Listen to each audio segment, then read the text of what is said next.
Grabe mga idol, oh. Doon sa Carnival Valor, may mga tao na nakapatong doon sa may Tambutso. Ayan, oh, nagtatrabaho doon. Kasi nga po naka-dry dock yan. Katulad din sa amin yan, naka-dry dock yan mga loads. Ayan, oh, nagtatrabaho doon. Makikita nyo, nandun sa pinaka-top ng panel or Tambutso nila. Yan, Carnival Valor.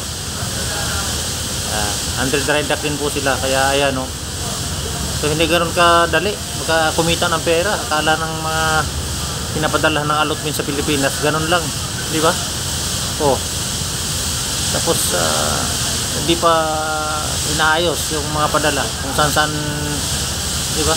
Wala pang katapusan, ubos na. Kaya dapat isipin niyo mabuti diyan, ha? Yung mga alote. Ha?